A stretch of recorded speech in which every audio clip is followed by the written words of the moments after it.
Заманбап турмуштун негизги ажырагыс каражаты муздаткыч. Муздаткычтын негизги функциясы салкындатуу жана азыктын мөөнөтүн узакка кармоо эмес, тамак аштын антибактериалдык сапатын кармоого чоң өбөлгө түзөт. Бирге тандайбыз рубрикасында соңку үлгүдөгү датчиктер менен камтылган муздаткычтын негизги кызматтары тууралуу айтып беребиз. Саламатсыздарбы, урматтуу достор. Бүгүн сиздерге мен Haier HB18 холодильниги жөнүндө айтып берем. Функционалдарына келсек, кандай бир интересный функционалы бар экен бул холодильникте өзгөчөлүктөр десеңиз, холодильник ичинде мына башында ультрафиолетовый лампасы бар.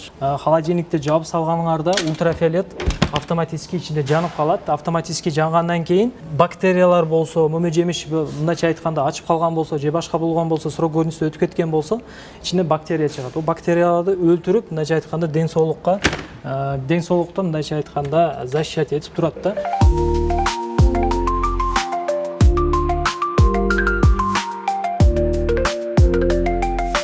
Андан сырткары бул холодильникти нулевой камера деген жерде болот. Айтайлы бир морозилкадан сиз этти алдыңыз, этти алып, нулевой камерага коюп койсоңуз, ачып, нулевой камеранын ичине коюп койсоңуз, ичинден бир өзгөчө бир парга окшогон нерсе чыгып, андан сырткары мындайча айтканда житти башка полкаларга чыгарбастан кармап, мындайча айтканда эритип берет сиздерге. Humidity zone деген жери да бар. Бул жерге мөмө жемиштерди таштайсыңар. Мөмө жемиштерди температура көбөйүп кетсе же азайып кетсе, өзү бир түрдүү, то есть равномерный температура берип турат. Андан сырткары my zone деген жери да бар. Дагы бир немеси полкасы. Бул жерге де немелерди, мөмө жемиштерди да койсоңор болот.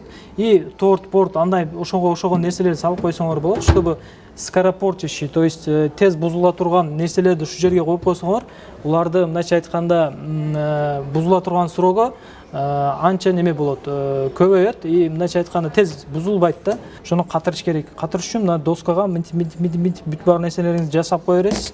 И доскага мынтип коюп, сразу ушу жерде катырып торторуңузду ишете бересиз. Андан сырткары мына муз жасай турган идиштери да бар. Музду ар түрдүү кылып чыгарып берет. И ичине суу куюп коесуз, мынтип кайрып койсоңуз, мына жерде муз тола берет. Анан өзүнүн сабоктору да бар. Сабоктору менен алып, музду алып иштетишиңиз мүмкүн. Холодильник өтө чоң. Андан сырткары ушу чоң болушу үчүн холодильник канча чоң болсо, аны муздатыш ошончо кыйын болот. Бул чоңдугу үчүн обычно холодильниктерде муздатып мына үстүндөн түшөт. А немеде Haiер'лерде мына ылдыйдан чыгып, мындайча айтканда үстүнө чыгып кетет, чтобы равномерно температура болуп.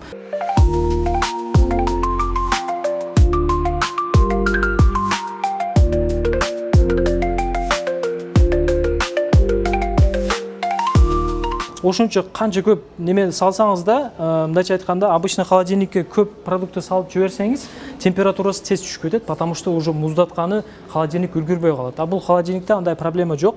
Өзүнүн датчиктери өтө көп, постоянно температура түшүп кетеби же көтөрүлүп кетеби, постоянно контролдеп жүрөт. Андан сырткары no frost, total no frost деген функциясы бар. Мына холодильниктерди көбү морозильникте полностью бир немеке салсаңыз, муздатып коет, ичи муз болуп кетет, карап жүрөсөңүз, башка болсоңуз.